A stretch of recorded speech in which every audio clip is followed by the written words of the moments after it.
Muito bem, ok. Quando a gente fala, então, sobre essa introdução à escatologia, a gente vai entender um pouquinho o que é a escatologia. Nós vamos falar da história da escatologia, história dessa doutrina. Nós vamos falar, então, sobre o seu começo, né? Como é que a escatologia começou. Nós vamos falar um pouquinho sobre as áreas de alcance da escatologia, os conteúdos da escatologia, os métodos usados na escatologia, justamente porque quando o nosso pastor começar com o estudo na próxima semana, então ele já virá com uma espécie assim, de um conteúdo pré-programado. A ideia é que a gente estude escatologia a partir do livro de Apocalipse e do Apocalipse de João e a partir de alguns trechos apocalípticos que nós encontramos na Bíblia, como do livro de Daniel, o livro de Malaquias, o livro de Zacarias, melhor dizendo, o livro de Mateus, o livro de Marcos.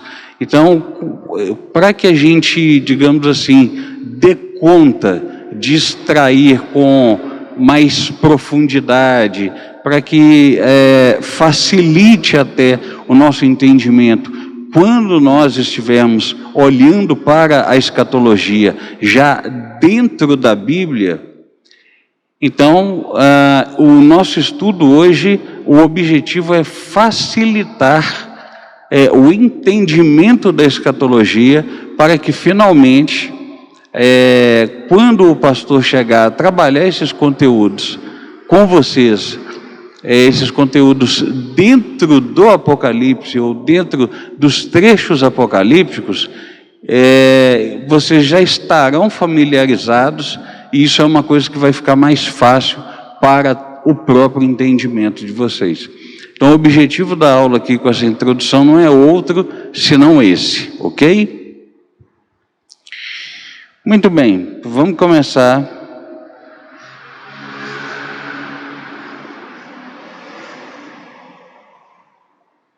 Com um entendimento a respeito do que seja escatologia.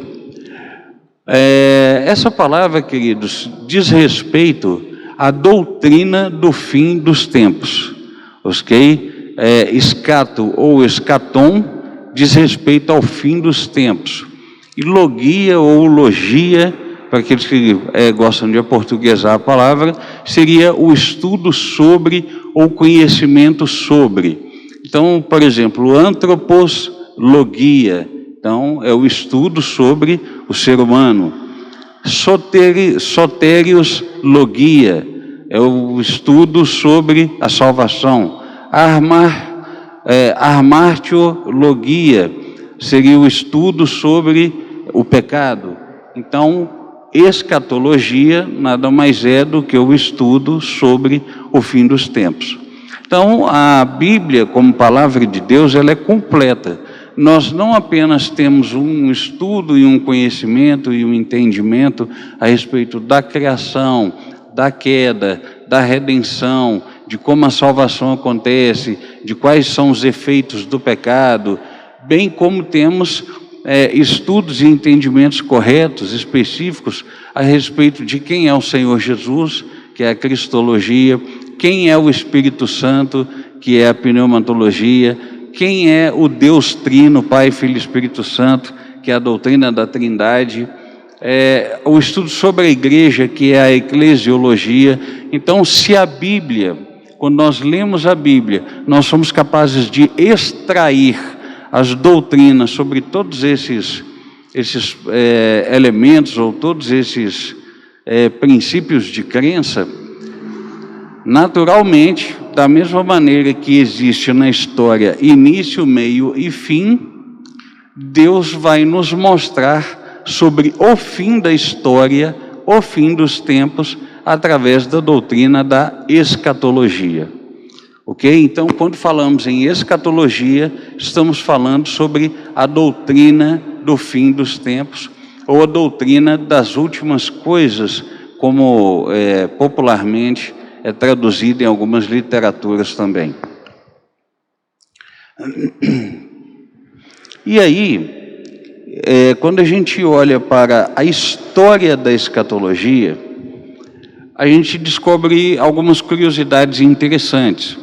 A primeira delas é que a palavra escatologia, da mesma maneira que a palavra trindade não está na Bíblia, mas nós encontramos elementos da doutrina da trindade, nós encontramos formulações que nos levam a crer que Deus é 3 em 1, e aí formulamos então a doutrina da trindade, também encontramos elementos que vão nos mostrar a respeito do fim dos tempos, a respeito do fim da história.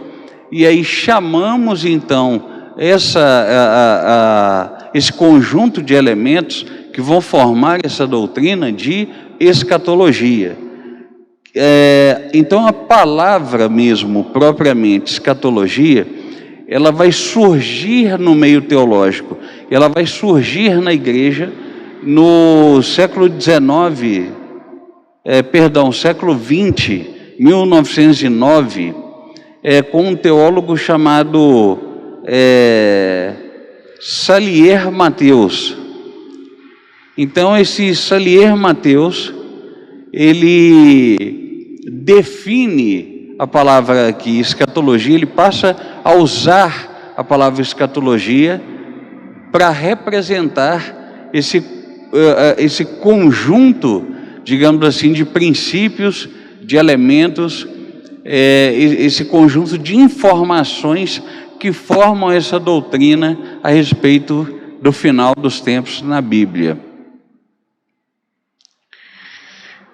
E aí, tanto em Antigo Testamento quanto no Novo Testamento, como eu disse, a gente pode até não ter a palavra escatologia, mas os elementos de crença estão presentes. Então, por exemplo, no Antigo Testamento, a crença escatológica a respeito do fim dos tempos, ela surge no período do cativeiro babilônico. Então, vamos rapidamente recapitular aqui. Eu tenho o povo de Deus, que são os hebreus, que saem com Moisés do Egito. Quando eles saem com Moisés do Egito, eles vão entrar depois na terra de Canaã como um único povo com Josué. E ali as 12 tribos serão estabelecidas. Com o tempo, essas 12 tribos, elas vão pedir por uma monarquia. Então elas vão deixar de ser cuidadas pelos juízes.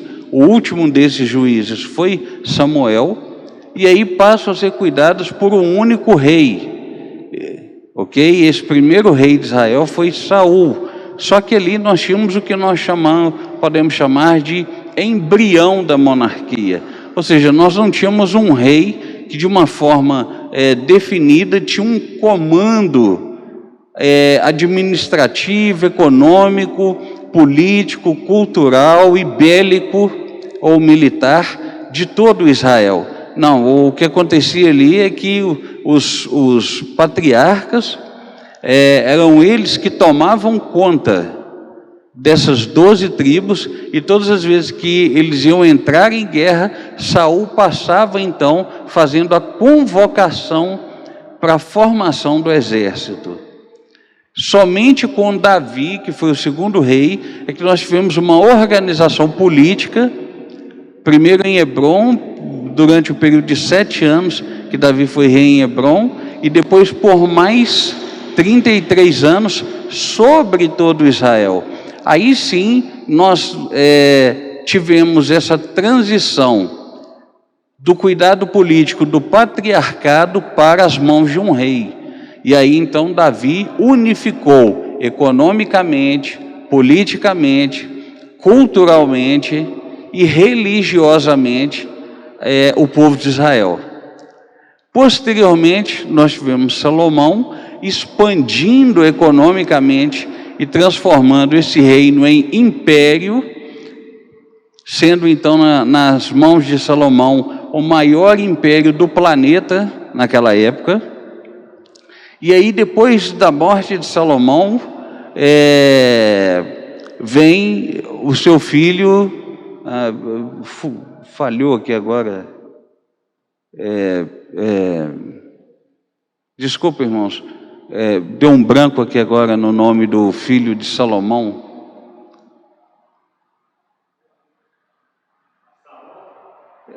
Não, Absalão foi irmão dele, enfim, né? Me perdoem pelo branco, é mais o cansaço mesmo, mas enfim, então o reino se divide então, e parte do reino se torna a nação de Israel nas mãos de Jeroboão, e parte do reino se transforma na nação de Judá, nas mãos do filho de Salomão. Sim, pastor. Não, eu estou buscando a sua ajuda para me ajudar a lembrar do nome do filho de Salomão. Roboão, excelente, muito obrigado. E aí sim, depois que isso acontece, então os reinos nunca mais se uniram, nem Israel e nem Judá. Mais à frente, o reino de Judá, então, é destruído pelo Império Assírio.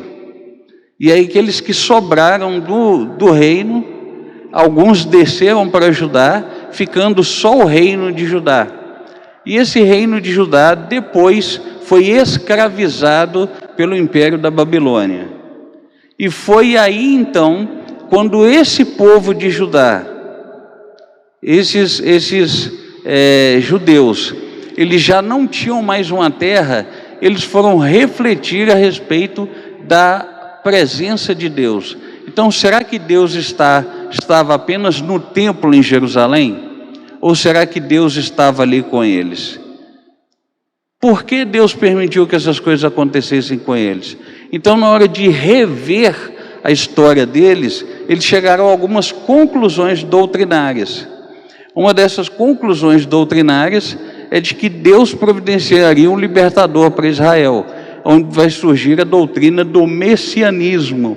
Por isso que eles vão entrar no Novo Testamento com a expectativa de um Messias, porém um Messias político, um Messias bélico, um Messias guerreiro que pudesse lutar como o rei Davi. Por isso que eles se frustraram com o messianismo de Jesus. E a outra conclusão que eles encontraram é de que Deus estava com eles. E aí então eles começam a se perguntar: se Deus estava conosco, por que Ele estando conosco nós caímos nessa situação? Por causa do nosso pecado de idolatria. Ora, então por que Deus levantou Israel? Deus levantou a nação de Israel por um único propósito: para que Israel pudesse pregar sobre esse Deus verdadeiro que se revelou a ele, a nação, se revelou a eles, e os estabeleceu como seu povo particular, povo de Deus, para todas as demais nações. Eles deveriam estar em paz com todas as demais nações e pregando sobre esse Deus, e esse Deus alcançaria o coração dos demais povos, e então viria o fim.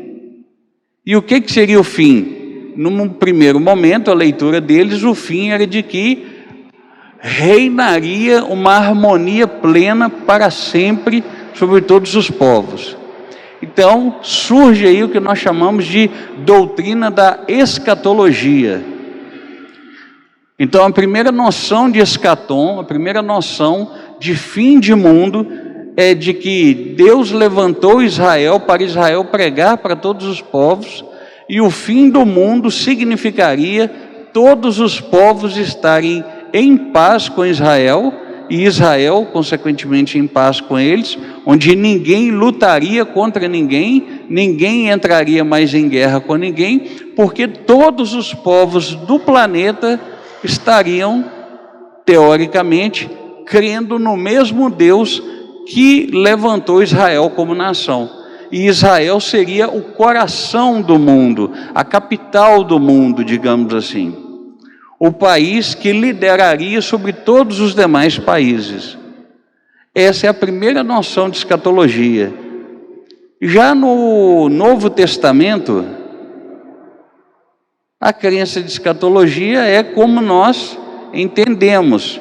Jesus vem e completa a revelação, nos mostrando que não é bem assim. Não é que o objetivo seria a paz mundial e a permanência de todos os povos em paz com Israel. É o contrário. Jesus veio, nos ensina o Evangelho, morre no nosso lugar, ressuscita. E o que é o escatom? O escatom, ou o fim da história, não seria quando Israel dominasse. Olha só a releitura que é feita.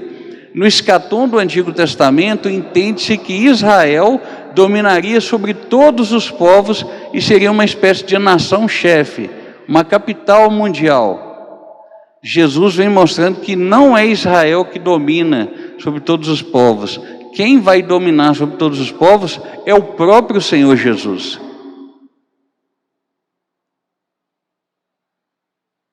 E ele vai dominar sobre um novo ambiente, um outro ambiente, que é a Nova Jerusalém. E por que ele vai dominar?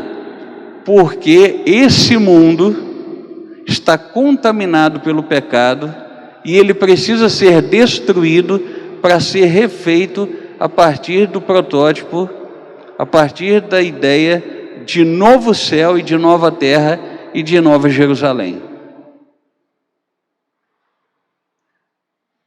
Então a escatologia do Novo Testamento completa a escatologia do Antigo Testamento, mostrando que de fato Deus levantou um povo para que esse povo anuncie esse Deus a todas as nações. Só que no Novo Testamento nós temos uma complementação, a igreja. Como a igreja não é composta mais só de israelitas, então Deus levanta um povo, isto é, a igreja, que por sua vez é formada de pessoas de todos os povos, de todos os lugares, de todas as nações, de todas as etnias, ao longo de gerações. E essa igreja agora proclama o reino de Deus, isto é, proclama o domínio de Deus sobre todos os povos, na figura do Senhor Jesus. Até aqui está ok? Então note que a escatologia do Novo Testamento está complementando a escatologia do Antigo Testamento. Está havendo uma releitura que Jesus está fazendo e está apresentando, para que as pessoas creiam corretamente sobre o que significa o fim da história e como vai acontecer, como se dará o fim da história. Então essa é a história da escatologia.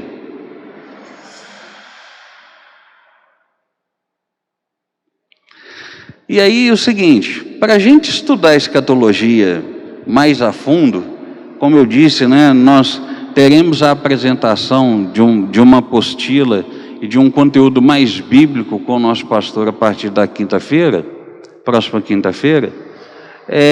Nós precisamos então de alguns cuidados para nós nos dedicarmos a esse estudo. Qual é o primeiro cuidado?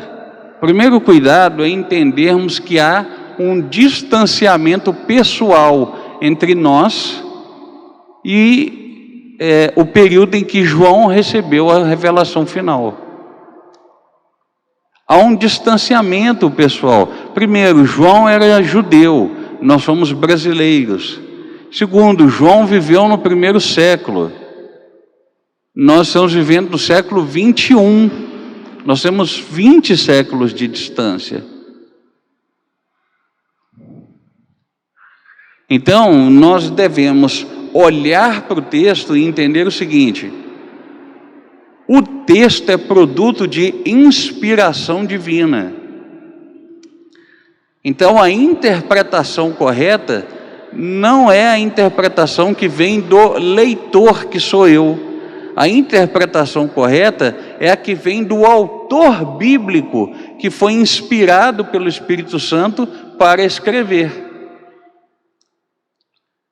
Então eu preciso ter um respeito pelo texto e um temor, sabendo que aquele texto é sagrado. Está ali contido a revelação de Deus. Está ali presente diante dos nossos olhos o propósito de Deus a respeito do fim da história. Então eu tenho que tomar cuidado em como é que eu vou fazer as interpretações, principalmente dos símbolos desses textos. É perfeitamente, não é errado tentar interpretar esses símbolos e entender esses símbolos à luz da nossa época. Agora, o cuidado que nós precisamos ter é, se estivermos diante de algum texto cuja interpretação é difícil, nós devemos buscar outros intérpretes, outros autores, outros leitores, pastores, professores de escatologia, pessoas que tenham condições de, em alguma medida, nos ajudar. Vou dar um exemplo para vocês. Lá no livro de Apocalipse fala a respeito das duas grandes testemunhas que virão, e somente quando elas virem o anticristo se manifestará. E aí o texto diz que essas testemunhas não passaram pela morte, mas que elas vão passar pela morte e ao terceiro dia vão ressuscitar e todo o mundo verá. A primeira pergunta então que nós fazemos: que mundo é esse que vai ver? E segundo, de todo mundo é esse e como é que essas pessoas vão ver? Nem sempre quando a Bíblia fala de todo mundo, a Bíblia está se referindo a todo o planeta. Então, muito provavelmente, naquele contexto ali, está se referindo, num primeiro momento, caso isso acontecesse no primeiro século, apenas as pessoas que viviam debaixo do jugo do Império Romano, ou seja, a Europa e uma parte da Ásia. Hoje a nossa releitura já aumenta, todo mundo seria o quê? Aqueles que também vivem nas Américas. Olha um outro cuidado que a gente precisa ter: como verão? Hoje a gente pode dizer assim, verão pela internet, pelo YouTube, pelos meios de comunicação e pelas redes sociais, pelo Instagram, pelo WhatsApp, pelos vídeos postados. Mas e quem morava no século XIX e andava a cavalo e mal e porcamente conhecia o telégrafo? Como será que os escatologistas e que os pastores daquela época, do século XVIII e XIX, ensinavam para a igreja que se Jesus voltasse naquele tempo, todo o mundo veria as testemunhas ressuscitando? Porque não tinha meio de comunicação como tem hoje. Então estão percebendo que o texto vai trazer para nós nuances, detalhes, que nós precisamos respeitar e com humildade saber que nem sempre, talvez, chegaremos a uma conclusão viável. Porque alguém pode pensar assim, pastor, mas nós chegamos no auge da comunicação na internet. E vamos especular aqui então, e se o próximo século eles inventarem então aquele dispositivo que você aperta o botão, some aqui, desintegra aqui e reintegra em algum outro lugar? Aí o pessoal vai olhar e falar, olha como é que o pessoal era primitivo, eles achavam que todo mundo ia ver tudo por meio da internet. Nada, é só você sumir aqui e aparecer lá no local e ver. Então nós precisamos termos esse cuidado do respeito por causa do distanciamento temporal e pessoal. O segundo cuidado que nós precisamos ter é dessa visão de mundo.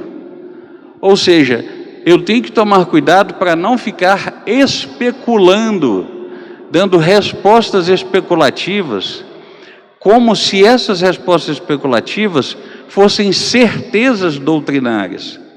Então, vamos voltar de novo nessa questão. Como o mundo inteiro hoje, no século 21, veria as duas testemunhas para a manifestação do anticristo? A gente pode especular, hipotetizar que seja pela internet, mas sempre orientando a igreja o seguinte: cuidado, pode ser que não seja.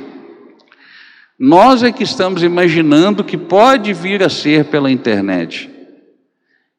Como essa semana minha esposa e eu assistimos pela internet uma pregação sobre escatologia, já servindo como um certo preparo para a aula de hoje, e a pessoa que pregou disse o seguinte, que ela deu a certeza, a garantia de que todas as pessoas vão ver as duas testemunhas por causa da internet e dos meios de comunicação.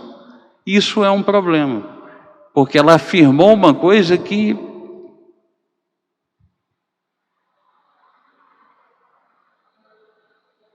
é muito complicado. Outra questão dessa visão de mundo, gente, é que João era judeu.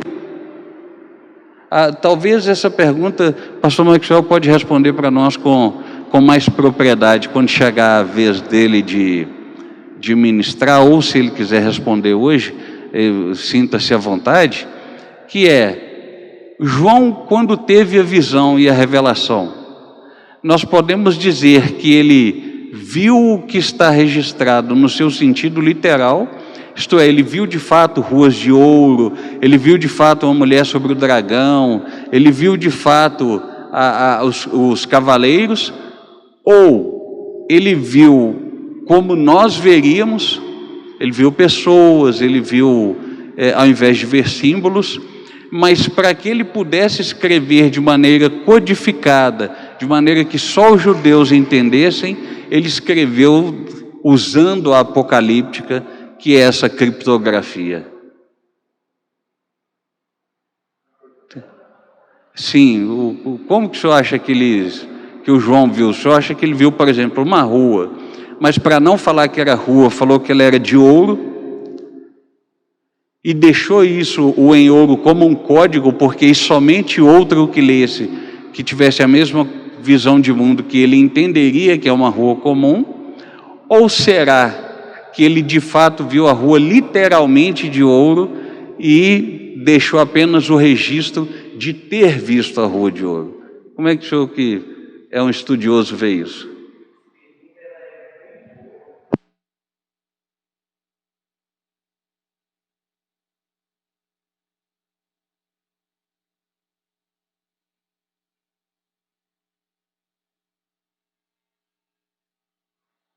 Aí, excelente. Então, perceba um detalhe interessante.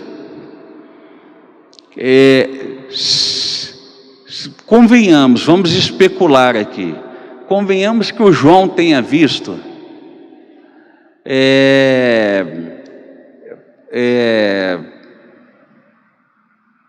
do modo como está escrito atualmente, tudo em código. O João viu tudo em código. Ok? E ele deixou isso apenas registrado. Então, pressupõe-se que quem fosse receber a revelação desse livro no primeiro século, ou pelo menos ali no início do segundo século, saberia decodificar isso. Saberia decodificar isso. Então, só aí nós já temos uma distância na nossa visão de mundo em relação às pessoas, porque elas conheciam como decodificar os códigos. Nós não conhecemos. Convenhamos que o João não viu nada disso em código. Ele não viu uma mulher sobre um dragão, ele não viu um dragão com 10 chifres ou 10 diademas, ele não viu cavaleiros, mas ele viu situações, circunstâncias e pessoas.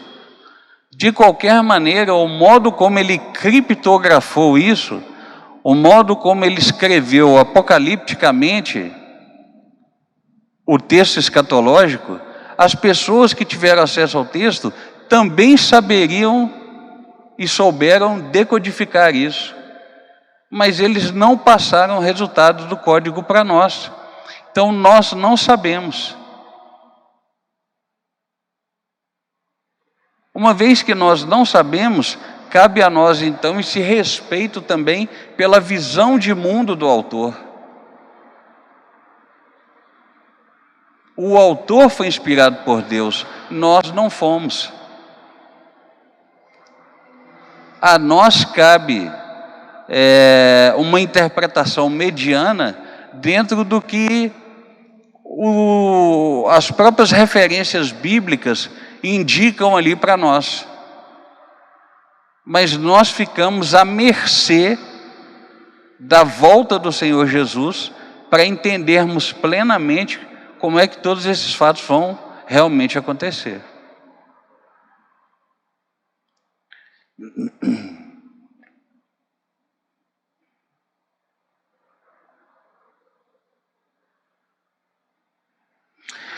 Então, eu enumerei uma lista de cuidados aqui que a gente tem que ter quando a gente se aproxima do texto para estudar escatologia. Primeiro, devemos reconhecer com sinceridade que há pontos em que as explicações bíblicas são difíceis e há respostas que o Senhor não deixou claramente reveladas. Segundo, devemos compreender que os livros escatológicos como Apocalipse, Daniel e os demais foram deixados pelo Senhor com o propósito de crermos nas profecias e não apenas oferecermos respostas aos seres humanos. Em outras palavras, ainda que algumas coisas pareçam difíceis de crer, de explicar para um outro ser humano, devemos continuar crendo que elas vão acontecer. Terceiro, devemos evitar a tendência de fixar datas para cumprimento das profecias bíblicas. Isso é muito perigoso. Quarto, devemos entender que cada livro da Bíblia possui a sua linguagem própria. Quando eu entendo isso, então isso me ajuda a entender os vários símbolos e as alegorias usadas na linguagem escatológica do livro de Apocalipse. E finalmente devemos entender que precisamos crer em toda a Bíblia do jeito que ela é. A Bíblia é a palavra de Deus, infalível, inerrante, e isso deve ser suficiente para que a gente estude escatologia.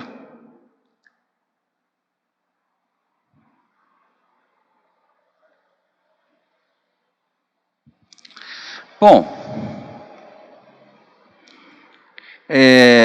agora a gente vai falar então sobre um ponto teológico da escatologia, que é um princípio chamado entre o já e o ainda não.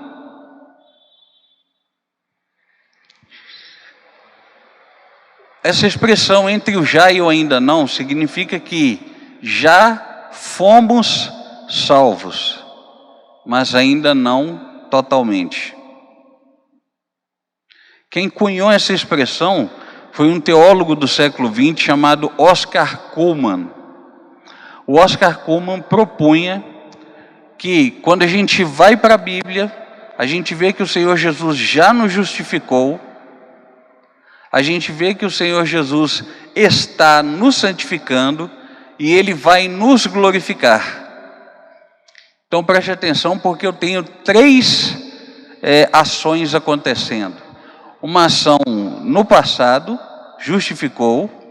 Uma ação no presente, ok? E ainda por cima no gerúndio, santificando. E uma outra ação no futuro, glorificará. De acordo com a teologia do apóstolo Paulo, quando a gente vai estudar Romanos, nós aprendemos que Jesus, quando ele vai para a cruz, que ele morre no nosso lugar, ali ele dá um jeito na propiciação e na expiação dos nossos pecados. A propiciação é nos retirar de debaixo da ira e da inimizade contra Deus. E a expiação é dar um jeito de remover o nosso pecado. Quando nós nos arrependemos como pecadores e nos rendemos à obra de Cristo, reconhecendo aquilo que Ele fez por nós na cruz, Deus decreta sobre nós uma ordem externa, digamos assim. É algo que acontece fora do nosso coração e fora da nossa consciência. Quase nunca nós temos essa percepção. Nós só vamos descobrir isso depois, lendo a Bíblia, que é a justificação. Deus nos declara perdoados de todos os nossos pecados, desde quando nascemos até o dia em que vamos morrer. 100% dos nossos pecados já estão perdoados. Esse ato, então, de dizer que todos os nossos pecados estão perdoados e que Deus, então, com isso nos justificou, o verbo justificar significa imputar, colocar, pôr a justiça do Senhor Jesus Cristo sobre nós, enquanto o nosso pecado foi posto sobre Ele na cruz. Então, quando falamos assim, sou justificado em Cristo Jesus, significa que toda a justiça promovida por Jesus em ter vivido uma vida em que Ele não pecou, toda essa justiça foi colocada sobre a minha vida, de modo que eu recebi o perdão de 100% dos meus pecados, desde que eu nasci, os que eu cometo hoje e os que eu ainda vou cometer no futuro. Então, o fato de eu ter todos os meus pecados perdoados, significa que Deus já me salvou da escravidão do pecado. Ponto. Deus já me salvou da escravidão do pecado. O pecado não tem mais domínio sobre mim ao ponto de servir como justificativa para me mandar para o inferno. Isto é, a dívida que era contra mim, que era contra nós, foi rasgada pelo Senhor Jesus na cruz do Calvário, conforme Paulo escreve e esclarece aos Colossenses. Ok, beleza. Então a salvação na sua primeira etapa, que é a etapa de que não tem mais um pecado que me escraviza e não tem mais um pecado que dê conta de me mandar para o inferno, já aconteceu. A questão é que enquanto eu estou vivo nesse mundo, esse mundo é um mundo caído. Esse mundo é um mundo em que não há pecado apenas em mim, mas há um pecado em toda a criação por causa de Adão e Eva. Toda a criação está em estado de deterioração. Está em estado de queda, estado de pecado. Então eu ainda luto contra as influências do pecado na minha vida. As influências externas, as tentações externas, como as tentações internas. São as tentações do meu pensamento que estão conectadas à cultura, que estão conectadas à forma coletiva de pensamento, isto é, a forma de pensamento social. Tudo em mim está interligado. Uma vez que eu estou interligado ainda à criação, eu possuo um corpo, eu vivo nesse mundo, eu dependo desse mundo para sobreviver, e quando eu falo do mundo, eu estou me referindo ao planeta e ao envolvimento com o restante da sociedade, da humanidade, então eu sou tentado ainda pelas influências do pecado. Então, o que é a santificação? A santificação é quando eu respondo positivamente a esse chamado de uma separação. Deus me separa da condição de pecador, me purifica através da justificação pela fé, declarando todos os meus pecados perdoados, e volta comigo para o meu habitat natural, para o meu ambiente, minha casa, meu trabalho, minha escola, e agora também para a igreja, no meio dos meus irmãos, no meio do povo de Deus, onde eu vou buscar fortalecimento espiritual, onde eu vou buscar em Deus e nos meus irmãos esse fortalecimento, essa santificação.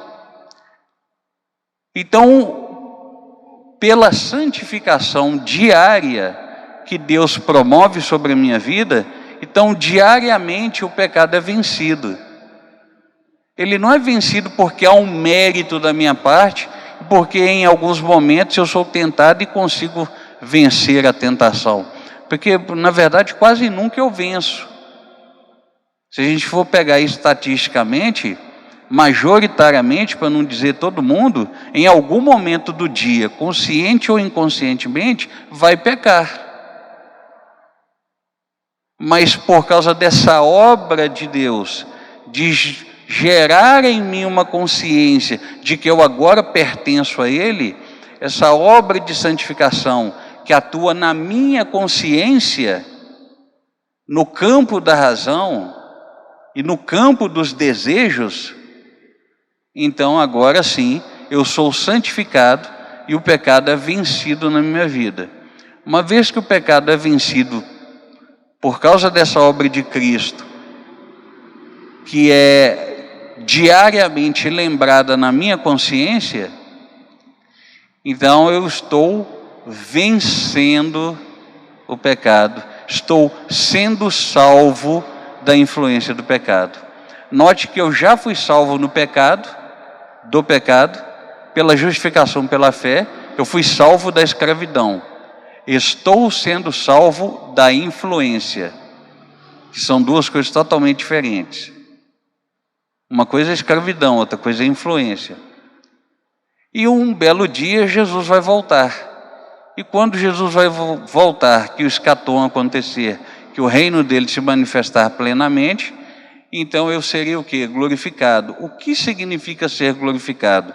É quando Deus vai me remover dessa atmosfera pecaminosa, desse ambiente pecaminoso, que é a criação, e dessa condição de ser influenciado por ela. Então Ele vai remover o pecado da minha vida, vai me glorificar. E aí eu serei definitivamente salvo do pecado. Então, onde a escatologia acontece? Entre o já e o ainda não.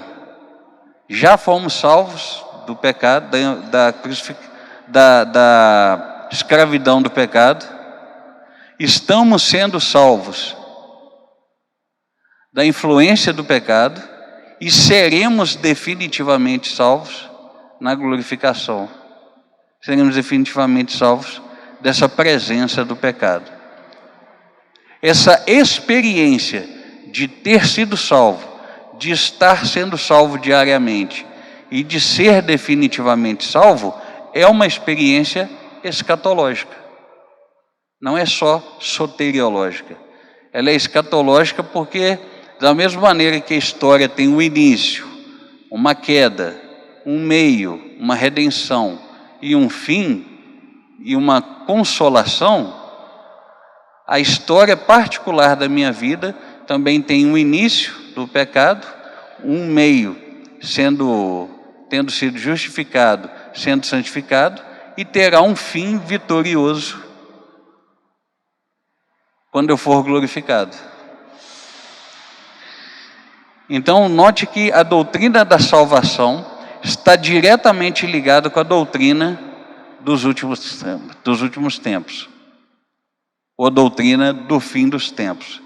Então, essa condição de entre o já e o ainda não é uma condição escatológica e, ao mesmo tempo, salvífica, soteriológica.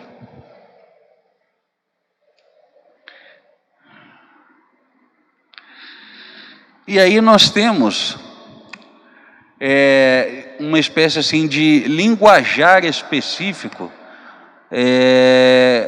teológico, para determinar o estudo da escatologia. A primeira das expressões se chama plenitude dos tempos. A plenitude dos tempos nada mais é do que o momento em que o Senhor Jesus nasceu. Gálatas capítulo 4, versículo 4, vai dizer que ele, nascido de mulher, nasceu na plenitude dos tempos. Em outras palavras, Jesus não nasceu nem um minuto antes e nem um minuto depois do que havia sido proposto. Ele nasceu no tempo exato que havia sido proposto por Deus para o cumprimento do plano de salvação. Chamamos isso então na escatologia de plenitude dos tempos. E ao mesmo tempo, essa plenitude dos tempos, ela foi, digamos assim, inaugurada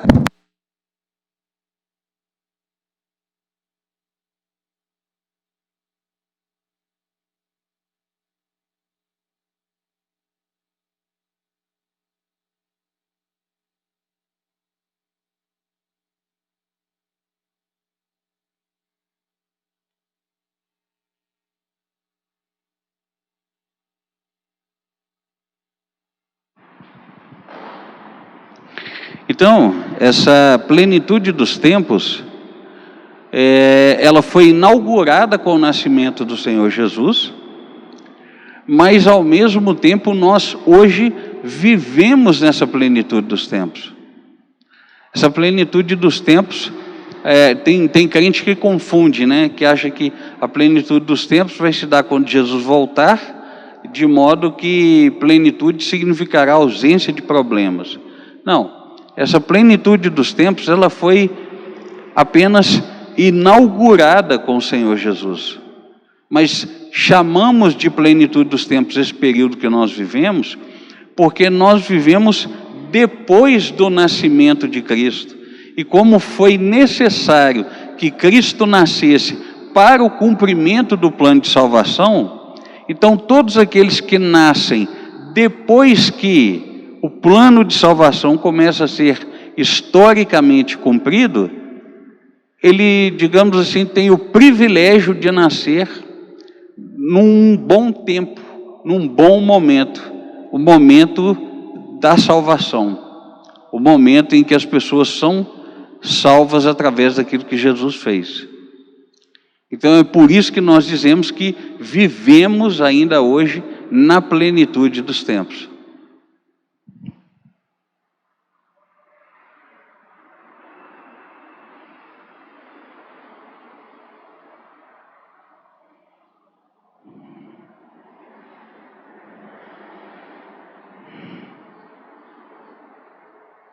Bom,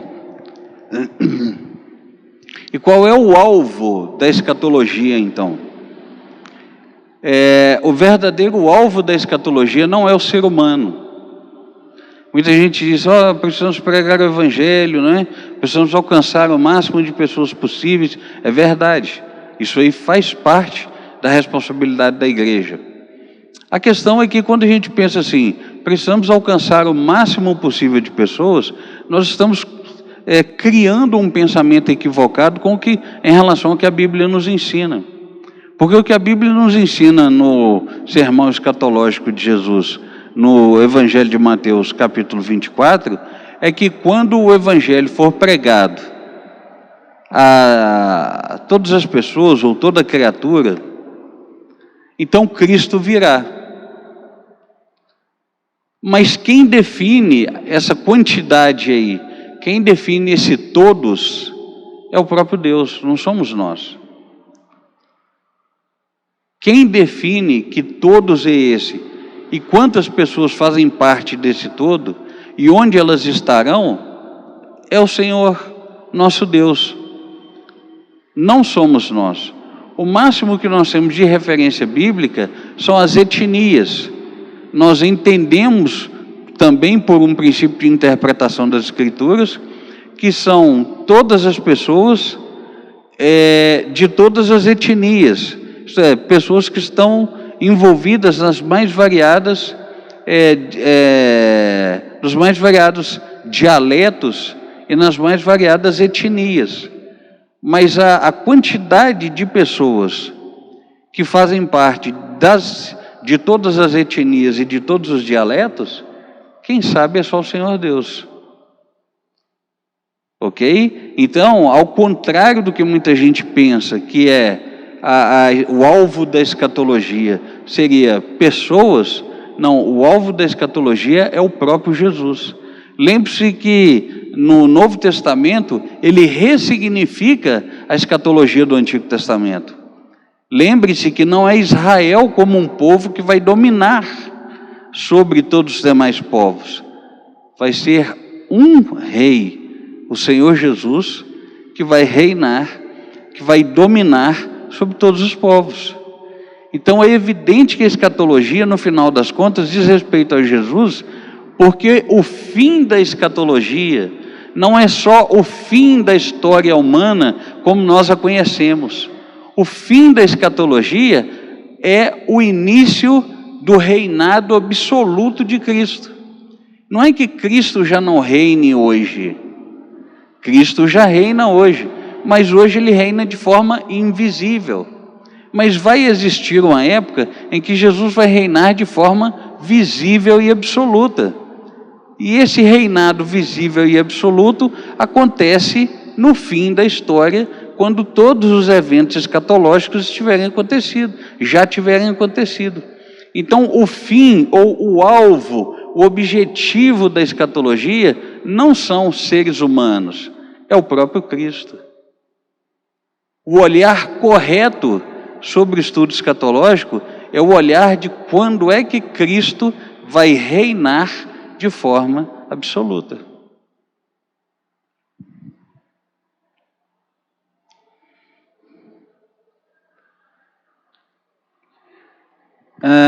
E aí,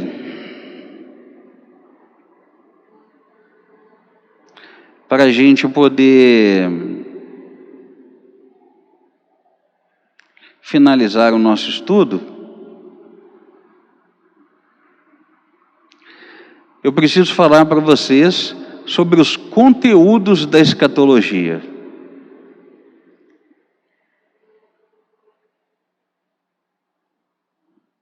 Os conteúdos e os métodos usados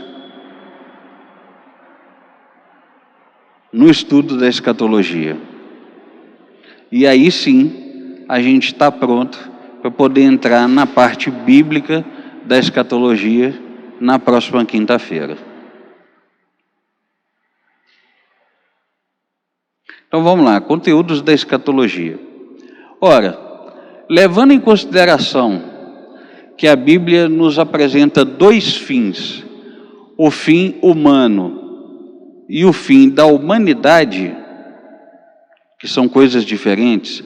O fim humano é a nossa morte.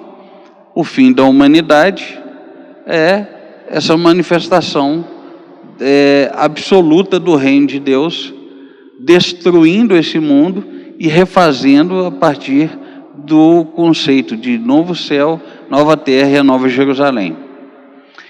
Então, com isso, a escatologia passou a ser dividida em dois grandes conteúdos.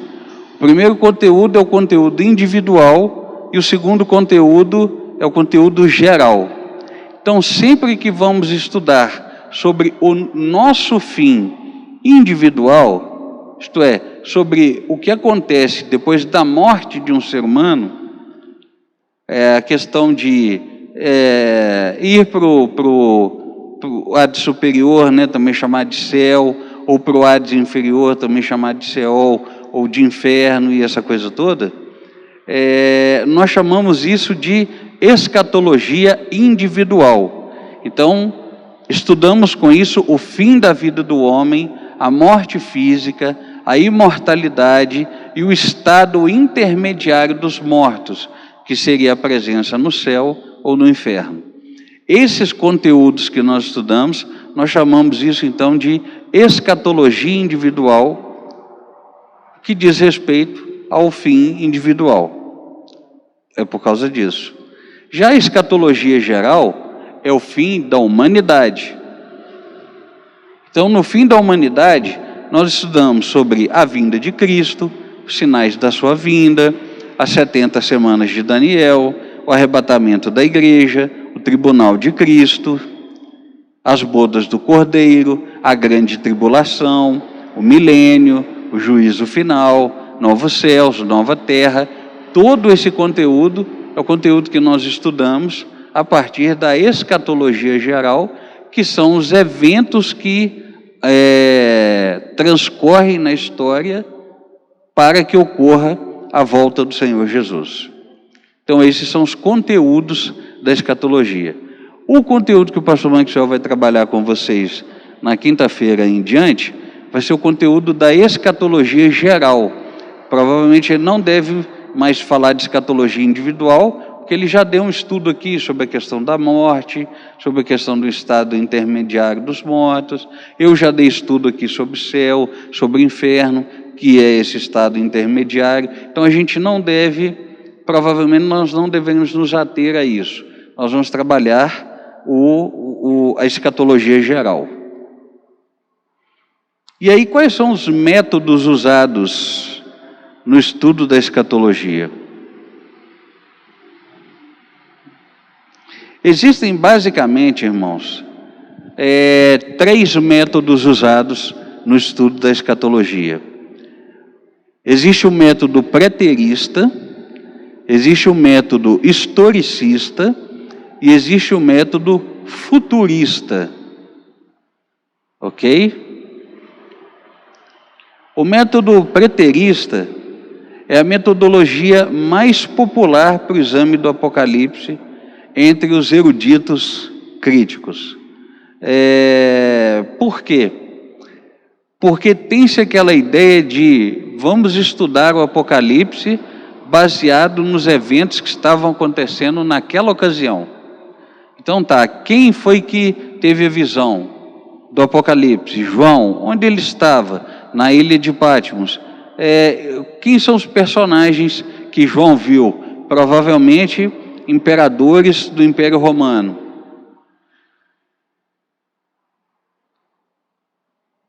Então, num primeiro momento, se Jesus tivesse voltado no primeiro século, quem teria sido a besta vista pelo João? O imperador Diocleciano. Quem seria então o autor daquela marca do 666? O imperador Nero. E por aí vai. Então, quer dizer, esse é o método preterista. É quando você tem uma preocupação de entender o que estava acontecendo lá, naquele momento que o João teve a visão. Bom, qual é o outro método? É o historicista. O que o método historicista pregoa?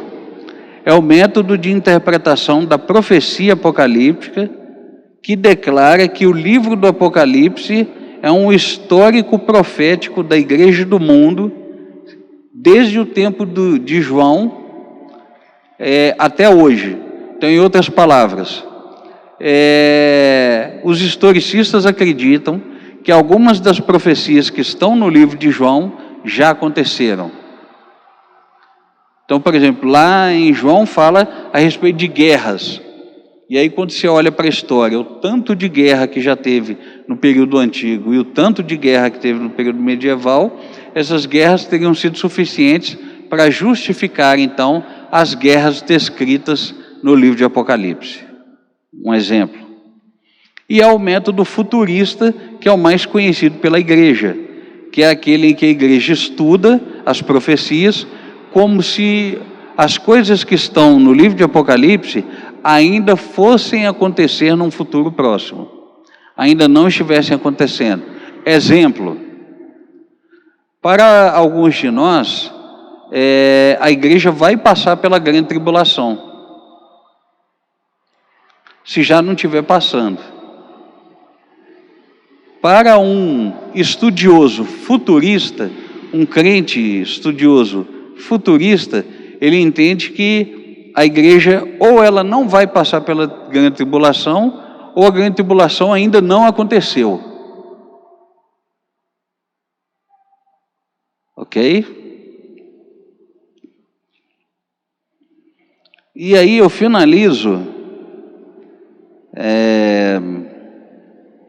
falando das teorias escatológicas. Quais são as teorias escatológicas? Nós temos as teorias com base, então, no milênio, num evento escatológico, num evento bíblico chamado milênio, ok? Que seria, então, 1000 anos.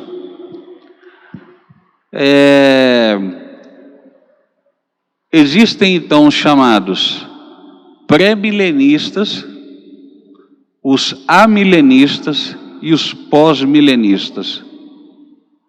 Os pré-milenistas são aqueles que vão entender que há uma sequência de eventos, uma cadeia de eventos, do tipo tribulação, grande tribulação, manifestação do anticristo, batalha do Armagedon, o milênio, e aí o grande trono branco.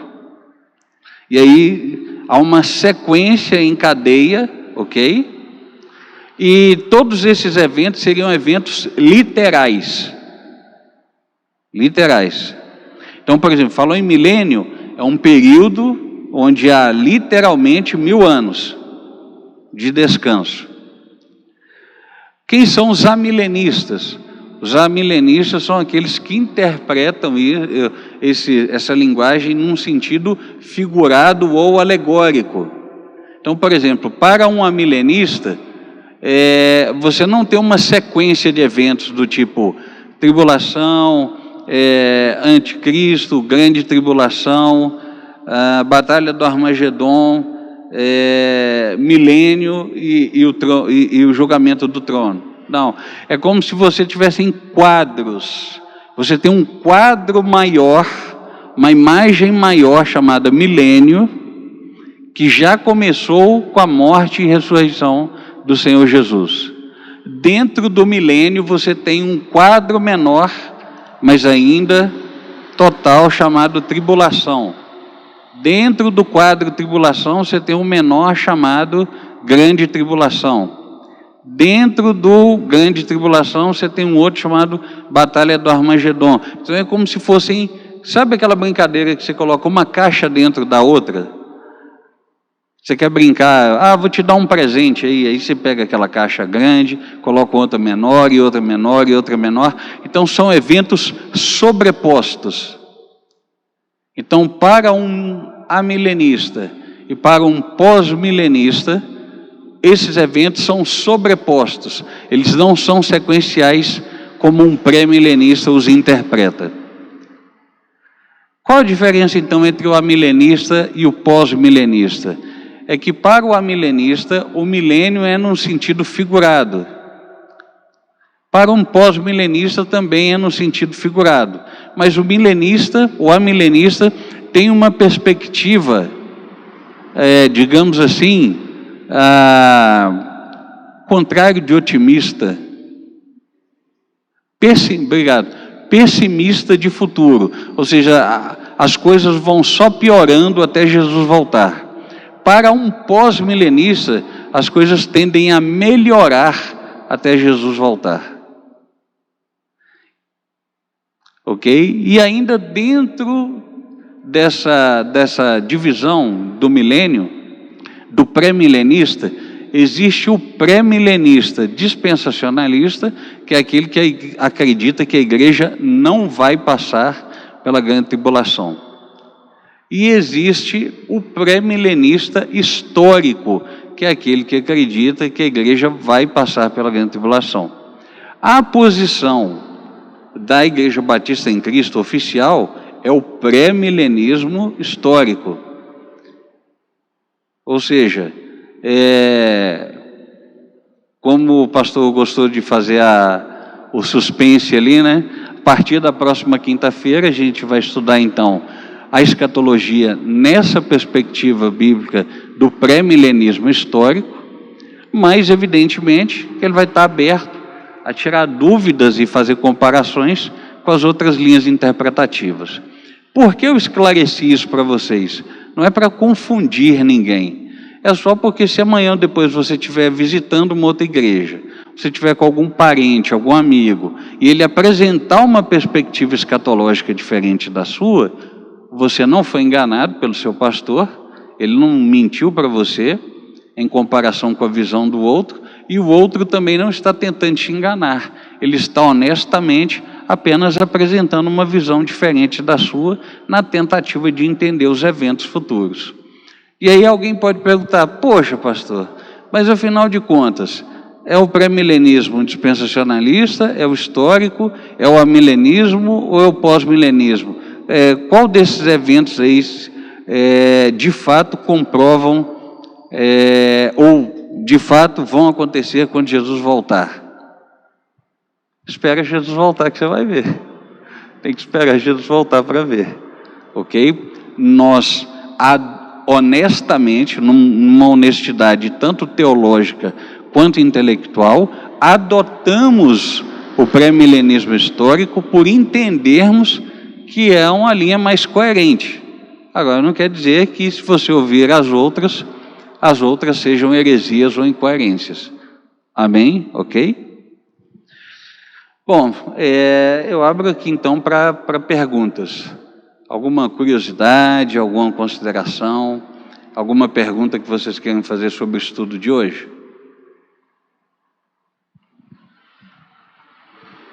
Pastor, tem uma aqui, ó. Boa noite, pastor Ederson. Se Deus já perdoou todos os nossos pecados, por qual motivo sempre que pecamos temos que pedir perdão? Porque se Deus já perdoou todos os nossos pecados,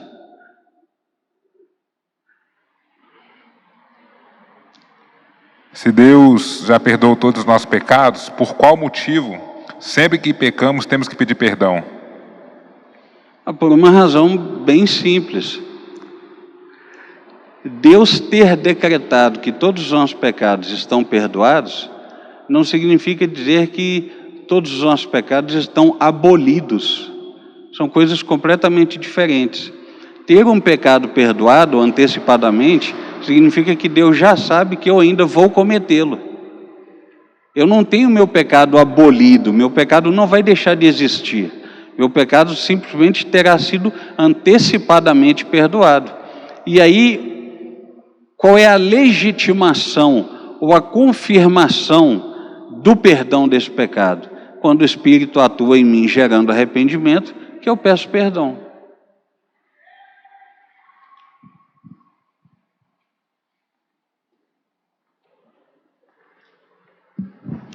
O reinado de Jesus, ele vai acontecer no céu e a gente vai para lá, ou ele vai acontecer aqui na terra e ele vira para cá?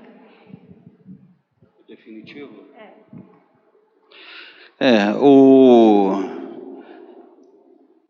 O reinado de Jesus, o definitivo, não é assim legal pensar numa divisão, porque geralmente quem pensa numa divisão é o pessoal das testemunhas de Jeová. É o testemunho de Jeová que vai dizer o seguinte: 144 mil que conseguiram um nível de santificação ou uma salvação diferenciada vão ficar com o Pai lá no céu, e Jesus vai ficar na terra com o restante do pessoal que tiver sido salvo na Nova Jerusalém. E aí fica dando a impressão de que a Nova Jerusalém é um lugar só para seres humanos e que de novo Deus não está. E aí cai de novo nessa, digamos assim, nessa forma equivocada de enxergar a realidade que nós enxergamos. Por exemplo, nós cantamos, Deus está aqui, aleluia, tão certo como o ar que eu respiro. A gente fala que Deus está aqui, mas a gente não se procede como se Ele estivesse. A gente se procede como se Ele estivesse a milhares de quilômetros aqui no céu, nos assistindo numa arquibancada ali, talvez um camarote, talvez um trono, alguma coisa assim. Então o reinado de Jesus, por Ele ser Deus, acontece de forma concomitante. Quando fala em novo céu e nova terra, está falando de uma nova criação, onde nós ficaremos. Mas Deus, como esse rei soberano, Jesus, como esse rei soberano, Ele tem reinado absoluto. terá reinado absoluto na Nova Jerusalém, bem como terá reinado absoluto no próprio céu, que seria o que chamamos então de local de habitação de Deus. Ok? Então não é legal dar essa bipartida assim e tal, para não confundir sua fé. Ok? Ainda alguma pergunta, irmãos?